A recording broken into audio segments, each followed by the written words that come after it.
Ito na yung damit na pinabili mo. Saan mo binili yan? Sa Divisoria. Ang ganda. Gusto mo makita? Morning! Hi, Ma'am Caparas. Check ko lang po yung vitals nila. Hindi na. Hindi na kailangan. Okay na yung pakiramdam ko. I want to go home. Pero ma'am, sabi po ni Dr. Taplak. Doktor din ako. I can take care of myself. Now, tell Dr. Taplak na pipirmahan ko na yung discharge without medical advice form. Now.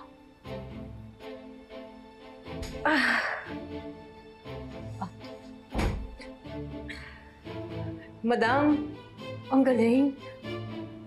Doktor ka din pala? Eh di ba dapat sinusunod mo yung sinasabi ng kapwa mo, doktor? Pagaling ka muna dito. Hinihingi ko ba yung opinion mo? Hindi. Gusto ko nang umuwi. Akin na yung crutches ko. Ay! Hindi ko kayo papayagan. Anong karapatan mo? Madam, di ba? Medyo close na tayo. Hindi ka na iba sa akin eh. Concern ako sa kalusugan mo. Kaya kung ano yung sinabi ng doktor, edi, yun ang gagawin natin. Magpahinga ka muna dito. Okay? Bakit ayaw mo akong pauwiin? Siguro may alam ka sa nangyayari sa anak ko, no? Nangyari na ba sa'yo ito dati, anak? Nung kumain ka ng pistachios, nagka-allergy ka? Opo, nung birthday ko po. Nagka-allergy ka nun? Binigyan po agad ako ni Mami ng epinephrine. Alam mo, tama yung doktor eh.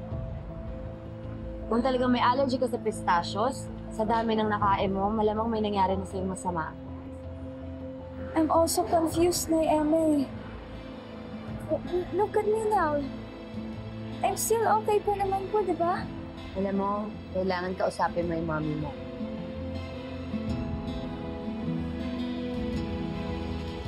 Anong sinabi sa'yo ng anak mo? Hindi ko nga kinakausap. Hindi ako sinasagot eh. Don't you dare lie to me! Ay, madam! Ikaw lang ay naalala ko. Akin na yung crutches ko! Ay, sandali! Makadot matutumba ka. Opo, kukunin ko na. Akin na! Opo, sandali. Hindi ako nagsisinungaling. Talagang concern lang ako sa'yo. Eh, bakit ba kasi nakakatoo eh? Eh, samantalang bukas naman, kapag lumabas na yung clearance mo, makakauwi ka na, di ba? You're right. Nade-discharge na rin ako bukas. Puts another night. Salamat sa concern. Anyway, nagugutom ako. Ay, ano gusto mo, madam? May malapit na branch dito ng Yuan Mio. Can you buy me my favorite ebi sushi? Ebi sushi. Ebi sushi.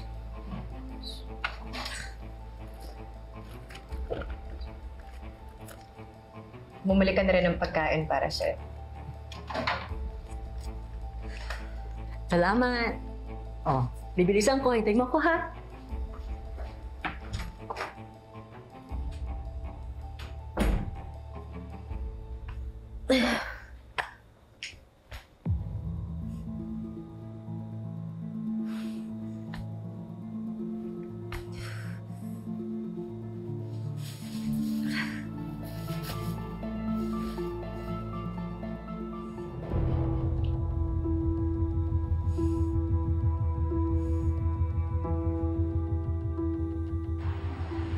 Baka po magalit si Mami kapag tinanong ko po sa kanya yung real condition ko. Sabihin na naman po niya sa akin, I don't trust her. Bakit hindi mo tanongin si Ma'am Astrid pagkagaling na Cebu?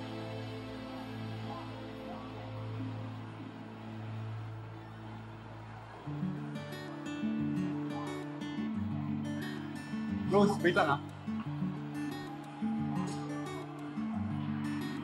Moki, you're here. Hi. Hello po. Ako po si Zane, friend ni Moki. Hello, Emma. Nabandera ako nila po. Nice to meet you po, Ate Emma. Mag-arcade din ba kayo? Nagaling lang namin dito kanina eh. Pero wala kasi kaming galang Mami. Tara, laro tayo. My treat. Okay lang po ba, ate? Okay lang kay Moki. Okay lang ba sa'yo, Moki? Okay po yan sa kanya. Di ba, Mookie? First time mo talaga dito sa mall? Alam mo naman kung bakit, diba? Oo nga pala, no? Ever ka pinalabas ng bahay ng mami mo. Sorry. Pero, buti pinayagan ka niya ngayon, no? Hindi niya alam. At hindi niya dapat malaman. Your secret is safe. Ano, tara, laro tayo. Ano ba unahin natin? Ito yung motorbike. Gusto mo? Paano naman ako makapaglaro dyan? Panoorin mo muna ako. Ito. Pakita ko sa'yo. Tsaka muna, ha?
OMG! Andito rin si Zane! Maybe we can do another video while I'm here. Ew! Ba't may kasama siyang weirdo?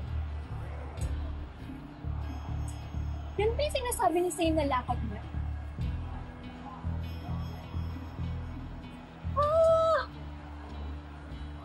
Yuck! Wow!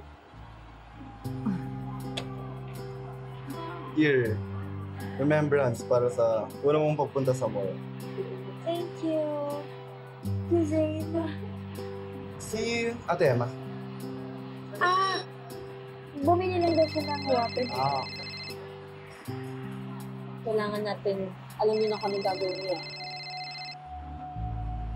Si Dad. Okay lang ba kung sagutin ko sa labas? Maingay kasi dito eh. Okay naman, sige. Pagdating naman ng sinay Emma. Sandali lang ako Dito ka lang. Huwag lang, Dad. Maingay. Labas ako, Dad.